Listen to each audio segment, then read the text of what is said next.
এই মাপের জায়গায় দেখো, নাহলে কিন্তু সমস্যা। এই সজীব, এই যে কাজ করতে বলেছে।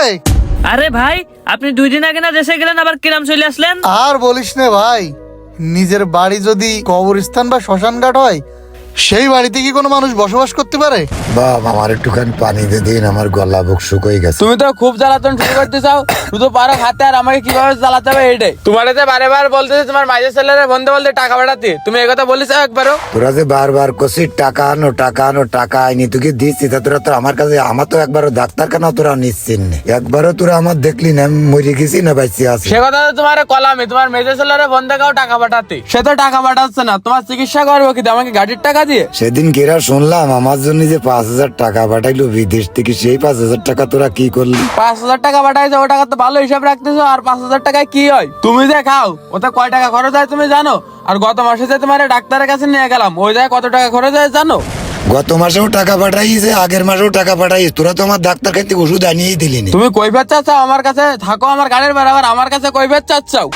শ্বশুর বাড়ি যাইছিলাম, ভালো হয়েছিলাম। এ বড় ভাই, তুমি আইসাও ভালো হয়েছে, তুমি কি এর একটা ব্যবস্থা করবে না? বস্তায় করে নিয়ে ফেলাই তোর দিয়ে ভাবে রে ডাক্তি পাল্টাইছিস কেন? আমি এই কাঁচা ঘুমটা ভাঙে তাই আসলাম। এই যন্ত্রণার জন্যই তো তোমার ডাকতে কইছি। তুমি না শহর বাড়ি যায় ভালো হয়ে যাও, কিন্তু আমি কিভাবে বেচারা মানুষ ভালো থাকবো এই যন্ত্রণা সরা হেনতে? তুই যা ভালো মনে করবি তুই তাই কর। ওই মাঝেটা টাকা পাঠাচ্ছিল, তা কি টাকা আমি পাঠাইছে? তুই কি বাপ না?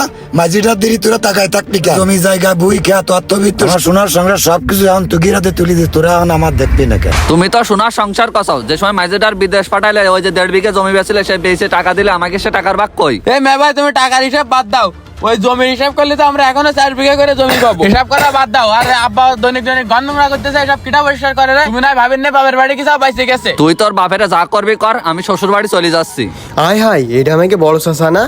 চাষার আবার কি হলো? চাষার এই অবস্থা কেন? অনু তুই আইছিস, দেখ আমার একটু পানি ঢেলি দেওয়ার মতন লোকও নেই। আল্লাহ যে আমার কপালে কি কষ্ট রাখিছে। আব্বা একটু পানি ঢেলি দিয়ে দিন, আমি একটু পানি খাবো। হ্যাঁ চাষা, পানি ঢেলে দিচ্ছি। এই নেন চাষা, পানি খান। কিডা রে? কিডা আসলো না? মনে হলো একটা গাড়ি আসছে। এর একটু যাই দেখদিন অনেক ভাই কিডা আস। যাক, বহুদিন পরে গ্রামে আসলাম, কি দিকে এই বন্ধু, তুই আবার এটা কষ্ট করে করতেছিস কেন? দে আমার কাছে। আরে আমার লাগাস, তোর বড় লাগবে না। বলতেছি একটু বাসায় চল। না, আমি এখন আর যাবো না। তাহলে কালকে ভাবিরে নিয়ে আসিস বন্ধু। যাক, ঘর বাড়ি তো খুব সুন্দর করে করিস আমার ভাইরা। আসলে এই কিডা রে? এই গিরে শুইরিস কিডা? আর মাঝি সকাল মানিক আইছে রে বাবা। ছোট বড় ভাই, আবার এই অবস্থা কেন?